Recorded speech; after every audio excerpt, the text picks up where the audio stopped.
ವೀಕ್ಷಕರೇ, ಹರಿಯಾಣದ ಒಂದು ವೃದ್ಧಾಶ್ರಮದಲ್ಲಿ 75 ವರ್ಷ ವಯಸ್ಸನ್ನ ಮೀರಿದಂತ ಆ ವೃದ್ಧ ಹಾಗೂ ಅವರ ಪತ್ನಿ ಇಬ್ಬರನ್ನು ಕೂಡ ಆ ಆಶ್ರಮದ ಮುಖ್ಯಸ್ಥರು ಹೊರಹಾಕಿದ್ರು. ಕಾರಣ ಅವರು ಅಲ್ಲಿ ನಡೆದಿದ್ದಂತ ಅಕ್ರಮ ಚಟುವಟಿಕೆಗಳ ಹಾಗೂ ಅವ್ಯವಹಾರಗಳ ಬಗ್ಗೆ ಪ್ರಶ್ನೆ ಮಾಡಿದ್ರು. ಹಾಗೂ ಈ ಬಗ್ಗೆ ಹಿಂದಿ ಮತ್ತು ಇಂಗ್ಲಿಷ್ಗಳಲ್ಲಿ ಪತ್ರವನ್ನು ಬರೆದು ಅವರು ಸಂಬಂಧಪಟ್ಟಂತ ಅಧಿಕಾರಿಗಳಿಗೆ ಕಳಿಸ್ತಿದ್ರು. ಈ ವೃದ್ಧ ದಂಪತಿಗಳಿಗೆ ಇಷ್ಟೊಂದು ಧೈರ್ಯ ಯಾಕೆಂದ್ರೆ ಆ ಆಶ್ರಮವನ್ನ ಸ್ಥಾಪಿಸಿದ್ದೆ ಇವರು ಮೊದಲು ಒಂದು ಹಾಲಿನ ಡೈರಿಯನ್ನು ತೆಗೆದು ಅದರಿಂದ ಬಂದಂತ ಲಾಭದಲ್ಲಿ ಆಶ್ರಮವನ್ನ ಕಟ್ಟಿ ಬೆಳೆಸಿದಂತ ಇವರು ಅಲ್ಲಿ ಎಲ್ಲಾ ವಿಧದ ಸೌಕರ್ಯಗಳು ಕೂಡ ವ್ಯವಸ್ಥೆ ಆಗುವಂತೆ ನೋಡಿಕೊಂಡಿದ್ರು. ಆದ್ರೆ ಕ್ರಮೇಣ ಅವರಿಗೆ ವಯಸ್ಸಾದಂತೆ ಆಶ್ರಮದ ಜವಾಬ್ದಾರಿಯಿಂದ ಅವರು ದೂರ ಆದ್ರು. ಇದರ ಜವಾಬ್ದಾರಿ ಇತರರ ಕೈಗೆ ಬಂದಂತೆಲ್ಲ ಅಲ್ಲಿ ಅಕ್ರಮ ಚಟುವಟಿಕೆಗಳು ಹೆಚ್ಚಾದ್ವು.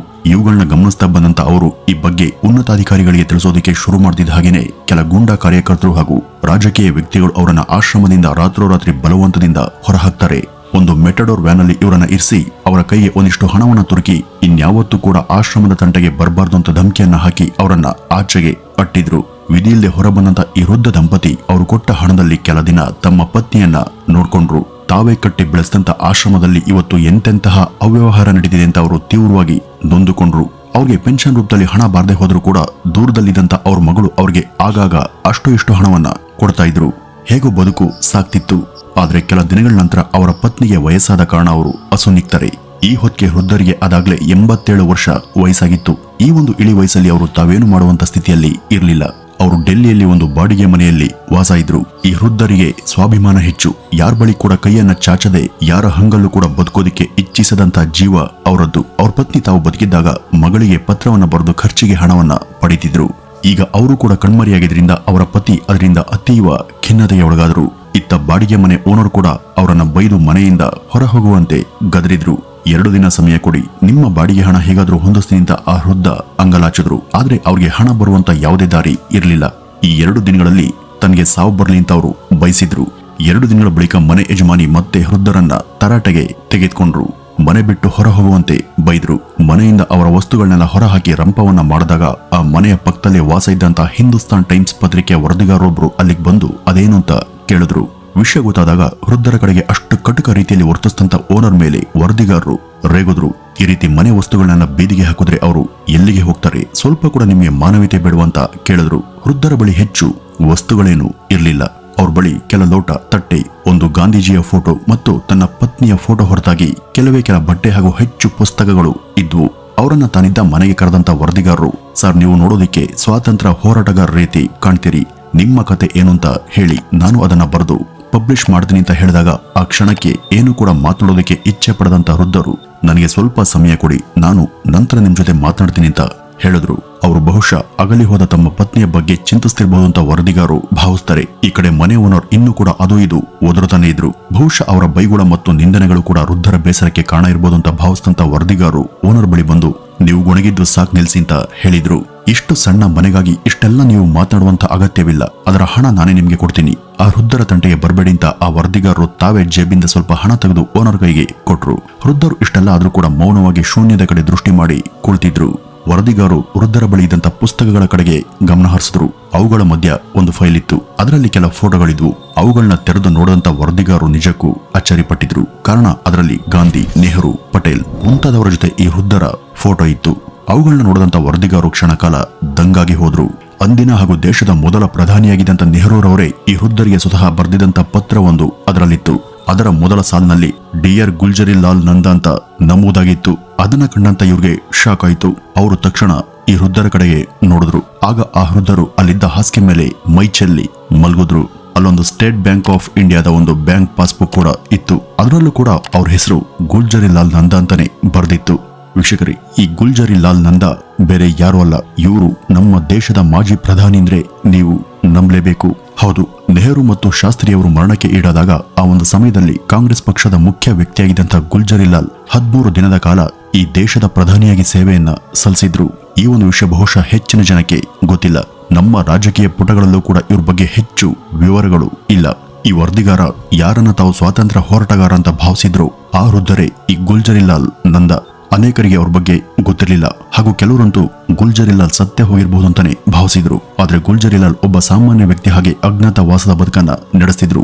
ಯಾವಾಗ ಇವರೇ ಗುಲ್ಜರಿಲಾಲ್ ಅಂತ ಗೊತ್ತಾಯ್ತೋ ಆಗ ಅವರ ಬಳಿ ಬಂದಂತ ವರದಿಗಾರರು ಅವರ ಕಾಲಿಗೆ ಬಿದ್ದು ನಮಸ್ಕರಿಸಿ, ಸರ್ ನೀವೇ ಗುಲ್ಜರ್ಲಾಲ್, ನೀವು ನಮ್ಮ ದೇಶದ ಮಾಜಿ ಪ್ರಧಾನಿ ಅಂತ ನನಗೆ ಗೊತ್ತಿರಲಿಲ್ಲ, ಈ ಬಗ್ಗೆ ಗೊತ್ತಾಗಿ ತುಂಬಾ ಖುಷಿ ಆಯ್ತು ಅಂತ ಹೇಳಿದ್ರು. ಅವ್ರ ಜೊತೆ ಇನ್ನೊಬ್ಬ ವರದಿಗಾರರು ಕೂಡ ಇದ್ರು.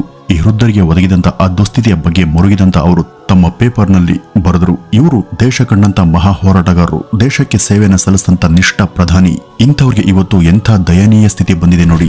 ನಮ್ಮ ಘನ ಸರ್ಕಾರ ಅದಕ್ಕಾಗಿ ದುಡಿದಂತ ಈ ಧೀಮಂತ ನಾಯಕನನ್ನ ಯಾವ ರೀತಿ ಮರೆತು ಕಡೆಗಣಿಸಿದೆ ನೋಡಿ. ಈ ಕೂಡಲೇ ಅವ್ರ ಕಡೆ ಗಮನ ಹರಿಸಿ ಅವ್ರಿಗೆ ಸರ್ಕಾರ ನೆರವು ನೀಡಬೇಕು ಅಂತ ಆಗ್ರಹಿಸಿ ಬರೆದ್ರು. ಈ ಬಗ್ಗೆ ಗೊತ್ತಾದಂತ ಅವ್ರ ಮಗಳು ಯಾವುದೇ ಪ್ರತಿಕ್ರಿಯೆ ಕೊಡ್ಲಿಲ್ಲ. ಉಳಿದ ಪತ್ರಿಕಾ ಮಾಧ್ಯಮಗಳು ಕೂಡ ಇಂಥ ಮಹಾತ್ಮರ ಬಗ್ಗೆ ಈ ರೀತಿ ಬರೆದು ಹಬ್ಸೋದು ಬೇಡ, ಅವ್ರ ಬಳಿ ಹೋಗಿ ಅವರ ನೆರವಿಗೆ ನಿಲ್ಲೋಣ ಅಂತ ಸರ್ಕಾರದ ಅಥಾರಿಟಿಗಳು ಪತ್ರಿಕೆಗಳಿಗೆ ಈ ಬಗ್ಗೆ ಗುಟ್ಟನ್ನ ರಟ್ಟು ಮಾಡದಂತೆ ಆದೇಶಿಸಿದ್ವು. ಈ ಒಂದು ವಿಷಯ ಸರ್ಕಾರದ ಒಳ ಇಲಾಖೆಗಳಿಗೆ ಗೊತ್ತಾಗ್ತಿದ್ದ ಹಾಗೇನೆ ಸಂಬಂಧಿತ ಮಿಲಿಟರಿ ಫೋರ್ಸ್, ಕಮಾಂಡೋ ಹಾಗೂ ಇತರೆ ಉನ್ನತ ಅಧಿಕಾರಿಗಳು ಅವರಿದ್ದಂತ ಏರಿಯಾವನ್ನ ಬ್ಲಾಕ್ ಮಾಡಿ ಅವ್ರ ಮನೆಗೆ ಬಂದ್ರು. ಮನೆಯ ಓನರ್ಗೆ ಇವರೆಲ್ಲ ಯಾರು, ಯಾಕೆಲ್ಲಿಗೆ ಬಂದಿದ್ದಾರೆ, ಇಲ್ಲೇನ್ ನಡೀತಾ ಇದೆ ಅಂತ ಗೊತ್ತಾಗ್ಲಿಲ್ಲ. ಅಲ್ಲಿಗೆ ಬಂದು ನಿಂತಂತ ಅಧಿಕಾರಿಗಳನ್ನ ಈ ಬಗ್ಗೆ ಆಕೆ ಕೇಳಿದಾಗ ಇವರು ಮಾಜಿ ಪ್ರಧಾನಿ ಹಾಗೂ ಸ್ವಾತಂತ್ರ್ಯ ಹೋರಾಟಗಾರರಾದಂತ ಗುಲ್ಜರಿಲಾಲ್ ನಂದಾರ್ ಅವರು ನಾವೆಲ್ಲ ಸರ್ಕಾರದ ಆದೇಶದ ಮೇರೆಗೆ ಅವ್ರಿಗೆ ಸೆಕ್ಯೂರಿಟಿ ಕೊಡೋದಕ್ಕೆ ಬಂದಿದ್ದೀವಿ ಅಂತ ಹೇಳ್ತಾರೆ. ಅದನ್ನ ಕೇಳಿದಂತ ಆ ಮಹಿಳೆ ಒಂದು ಕ್ಷಣ ಬೆಚ್ಚಿ ಬಿದ್ದಿದ್ರು. ಇವರು ನಮ್ಮ ಮಾಜಿ ಪ್ರಧಾನಿಯಾಗಿದ್ದಂತ ನಂದಾರ್ ಅವರ, ಇವರು ನಮ್ಮನೆಯಲ್ಲಿ ಸಾಧಾರಣ ವ್ಯಕ್ತಿ ಹಾಗೆ ಬಾಡಿಗೆದಾರರಾಗಿದ್ರ, ನಾನು ಅವರನ್ನ ಕ್ಷುಲ್ಲಕ ಕಾರಣಕ್ಕಾಗಿ ಹಾಗೆಲ್ಲ ಬೈದ ಅಂತ ಆಕೆ ಮುರುಗಿದ್ಲು. ನಾನು ಅವ್ರ ಬಳಿ ಈ ಕೂಡಲೇ ನನ್ನೆಲ್ಲ ವರ್ತನೆಗಳಿಗೆ ಕ್ಷಮೆ ಯಾಚಿಸಬೇಕು ಅಂತ ಆ ಮಹಿಳೆ ವಿನಂತಿಸಿಕೊಂಡ್ರು ಕೂಡ ಆಕೆಗೆ ಅದು ಸಾಧ್ಯ ಆಗ್ಲಿಲ್ಲ. ನಂದಾರ್ ಅವರ ಬಳಿಗೆ ಹೋಗೋದಿಕ್ಕೆ ಯಾರಿಗೂ ಸಾಧ್ಯ ಆಗ್ಲಿಲ್ಲ. ಅವರು ಯಾರು ಅಂತ ಗೊತ್ತಿರದಂತ ಸಮಯದಲ್ಲಿ ಮಾತು ಮಾತಿಗೂ ಅವರನ್ನ ಬೈತಿದಂತ ಆ ಹೆಂಗಸಿಗೆ ಈಗ ಮನವರಿಕೆ ಆದ್ರೂ ಕೂಡ ಅವರನ್ನ ನೋಡೋದಿಕ್ಕೆ ಸಾಧ್ಯ ಆಗ್ಲಿಲ್ಲ. ಇದನ್ನೇ ಅಲ್ವಾ ವೀಕ್ಷಕರೇ ಸಮಯ ಅಥವಾ ಕಾಲ ಅಂತ ಹೇಳೋದು. ಈ ಗುಲ್ಜರಿಲಾಲ್ ಬದುಕಿದ್ದೇ ಹಾಗೆ. ಅವರು ತಮ್ಮ ಪೂರ್ವಾಶ್ರಮದ ಯಾವುದೇ ಪ್ರಭಾವವನ್ನು ಬಳಸಿ ಬದುಕೋದಿಕ್ಕೆ ಇಚ್ಛಿಸಲಿಲ್ಲ. ಜನರಿಗೆ ಅನುಕೂಲ ಆಗ್ಲಿ ಅಂತ ಆಶ್ರಮವನ್ನ ಕಟ್ಟಿದ್ರು, ಡೈರಿ ತೆರೆದ್ರು. ಆದ್ರೆ ಅಲ್ಲೂ ಕೂಡ ಅವ್ರಿಗೆ ಮೋಸ ನಡೀತು. ಅಲ್ಲಿಂದ ಹೊರದಬ್ಬಲ್ಪಟ್ಟಂತ ಅವರು ಅಸಹಾಯಕರಾಗಿ ತಮ್ಮ ಪತ್ನಿ ಜೊತೆ ಹೊರ ಬಂದ್ರು. ಪತ್ನಿಯ ಅಗಲಿಕೆವರೆಗೂ ಆಕೆ ಜೊತೆ ಹೆಜ್ಜೆ ಹಾಕಿದ್ರು. ಆಕೆ ಅಗಲಿಕೆ ನಂತರ ಮಕ್ಕಳ ಬಳಿಗೂ ಆಶ್ರಯ ಪಡೆಯದೆ ಒಬ್ಬರೇ ಬಾಡಿಗೆ ಮನೆಯಲ್ಲೇ ಉಳಿದ್ರು. ದೇಶಕ್ಕಾಗಿ ಹೋರಾಡದಂತ ನಂದಾರ್ ಅವರು ಮಹಾ ಸ್ವಾಭಿಮಾನಿ. ನಂತರ ಅವರ ಮುಂದಿನ ಜೀವನವನ್ನ ಹಾಗೂ ಅವರ ಬಾಧ್ಯತೆಯನ್ನ ಸರ್ಕಾರವೇ ವಹಿಸಿಕೊಳ್ತು. 1898ರಲ್ಲಿ ಇವರು ಪಂಜಾಬ್ನ ಒಂದು ಸಣ್ಣ ಹಳ್ಳಿಯೊಂದರಲ್ಲಿ ಜನಿಸಿದ್ರು. ಬಡ ವರ್ಗದಲ್ಲಿ ಜನಿಸಿದ್ರು ಕೂಡ ಚಿಕ್ಕಂದಿನಿಂದಲೂ ಕೂಡ ಅವರು ಓದ್ನಲ್ಲಿ ಚುರುಕು ಹಾಗೂ ಅಸಾಧ್ಯ ಚಾಲಾಕಿ ಬಾಲಕ. ಮುಂದೆ ಮುಂಬೈನಲ್ಲಿ ತಮ್ಮ ಪದವಿಯನ್ನು ಮುಗಿಸಿದಂತ ಅವರು ಅಲ್ಲೇ ಲೆಕ್ಚರರ್ ಆಗಿ ಆಯ್ಕೆಯಾದ್ರು. ಇವರ ಪರಿವಾರ ಸ್ವಲ್ಪ ಸಮಯ ಗುಜರಾತ್ನಲ್ಲೂ ಕೂಡ ಇತ್ತು. ಮುಂದೆ ಅವರು ಮುಂಬೈ ನಗರದ ಖಾಯಂ ನಿವಾಸಿಯಾದರು. 1921ರ ಸಮಯದಲ್ಲಿ ಇವರು ಗಾಂಧಿಯವರನ್ನ ಭೇಟಿಯಾಗಿ ಅವರ ಹೋರಾಟದ ಸಿದ್ಧಾಂತಗಳನ್ನ ಪ್ರತಿಪಾದಿಸಿದ್ರು. ಆಗಷ್ಟೇ ಸೌತ್ ಆಫ್ರಿಕಾದಲ್ಲಿ ಕರಿಯರ ವಿರುದ್ಧ, ವರ್ಣ ಭೇದ ನೀತಿಯ ಆಚರಣೆ ವಿರುದ್ಧ ನೆಲ್ಸನ್ ಮಂಡೇಲಾರ್ ಅವರ ಜೊತೆ ಸೇರಿ ಹೋರಾಟ ಮಾಡಿ ಗೆದ್ದಿದ್ದಂತ ಗಾಂಧಿಯವರ ಹೆಸರು ಎಲ್ಲಾ ಕಡೆ ಹಬ್ತಿದ್ದ ಸಮಯ ಅದು.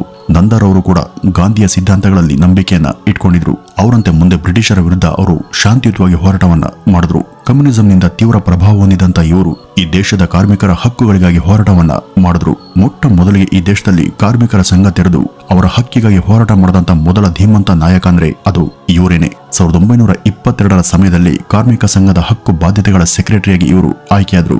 ಇಂಡಿಯನ್ ಟ್ರೇಡ್ ಕಾಂಗ್ರೆಸ್ ಎಂಬ ಸಂಘವನ್ನ ಕಟ್ಟಿ ಬೆಳೆಸಿದ್ರು. ಇವರ ವಿಶೇಷ ಏನಂದ್ರೆ ನೆಹರು ಅಗಲಿದಂತ ನಂತರ ಪ್ರಧಾನಿಯಾಗಿ ಆಯ್ಕೆಯಾದಂತ ಇವರು ಮುಂದೆ ಶಾಸ್ತ್ರಿ ಅವರು ಪ್ರಧಾನಿಯಾಗಿದ್ದಾಗ ಅವರ ಕ್ಯಾಬಿನೆಟ್ನಲ್ಲಿ ಗೃಹ ಮಂತ್ರಿಯಾಗಿ ಸೇವೆ ಸಲ್ಲಿಸಿದ್ರು. ಹಾಗೂ ಶಾಸ್ತ್ರಿಜಿ ಅವರು ಮರಣಿಸಿದಾಗ ಅವರ ಮರಣದ ನಂತರ ಮತ್ತೆ ಇವರೇ ದೇಶದ ಪ್ರಧಾನಿ ಕೂಡ ಆದ್ರು. ಈ ರೀತಿ 2 ಸಲ ಪ್ರಧಾನಿಯಾದಂತ ಈ ದೇಶದ ಮೊದಲ ನಾಯಕ ಅಂದ್ರೆ ಅದು ಇವರೇನೆ. ಮುಂದಿನ ತಮ್ಮ ರಾಜಕೀಯ ಬದುಕಲ್ಲಿ ಕಾಂಗ್ರೆಸ್ ಪಕ್ಷದಲ್ಲಿ ಉಳಿದು ಮಂತ್ರಿಯಾಗಿ ದುಡಿದ್ರು. ಇಂದಿರಾ ಸರ್ಕಾರದಲ್ಲಿ ಇದ್ದಂತ ಸಮಯದಲ್ಲೂ ಕೂಡ ಕೆಲ ಸಮಯ ಇವರು ಮಂತ್ರಿಯಾಗಿ ಕೆಲಸ ಮಾಡಿದ್ರು. ಆದರೆ 1971ರಲ್ಲಿ ಆಗಿನ ತುರ್ತು ಸಮಯದ ಕೆಲ ಕೆಟ್ಟ ರಾಜಕೀಯ ಬೆಳವಣಿಗೆಗಳಿಂದ ಬೇಸರಗೊಂಡು ಪಕ್ಷದಿಂದನೇ ಇವರು ಹೊರಬಂದ್ರು. ತಮ್ಮ ಕ್ಯಾಬಿನೆಟ್ನಲ್ಲಿ ಮಂತ್ರಿಯಾಗಿರುವಂತೆ ಇಂದಿರಾ ಅವರಿಂದನೇ ಬೇಡಿಕೆ ಬಂದರೂ ಕೂಡ ಅದನ್ನ ನಯವಾಗಿ ತಿರಸ್ಕರಿಸಿದಂತ ಇವರು ತನಗೀಗ ವಯಸ್ಸಾಯಿತು, ಬೇರೆ ಯಾರಾದ್ರೂ ಸಮರ್ಥ ಯುವಕರನ್ನ ಆರಿಸಿಕೊಳ್ಳಿ ಅಂತ ಹೇಳಿ ಗೌರವದಿಂದ ಹೊರಬಂದ್ರು. ಇವ್ರಿಗೆ ಇದ್ದಂತ ದೇಶದ ಆರ್ಥಿಕತೆಯ ಬಗೆಗಿನ ಕಾಳಜಿ ಹಾಗೂ ಜ್ಞಾನದಿಂದಾಗಿ ದೂರದ ಜರ್ಮನಿ, ಆಸ್ಟ್ರಿಯಾ ಹಾಗೂ ಇತರ ವಿದೇಶಗಳು ಕೂಡ ಇವರನ್ನ ತಮ್ಮ ಆರ್ಥಿಕ ಸಲಹೆಗಾರಾಗಿ ಇರೋದಕ್ಕೆ ಕೇಳ್ಕೊಂಡ್ರು. ಆದ್ರೂ ಕೂಡ ಇವರು ಅಲ್ಗೂ ಹೋಗ್ಲಿಲ್ಲ.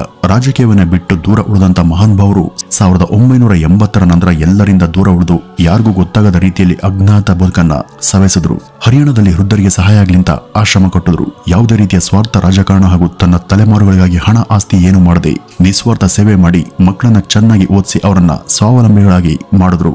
1994ರಲ್ಲಿ ಇವ್ರ ಬಗ್ಗೆ ಬಂದಂತ ಒಂದು ಸಣ್ಣ ಲೇಖನದ ಮೂಲಕನೇ ಇವರಿನ್ನು ಜೀವಂತವಾಗಿದ್ದಾರೆ ಅಂತ ಎಲ್ರಿಗೂ ಗೊತ್ತಾಗಿದ್ದು.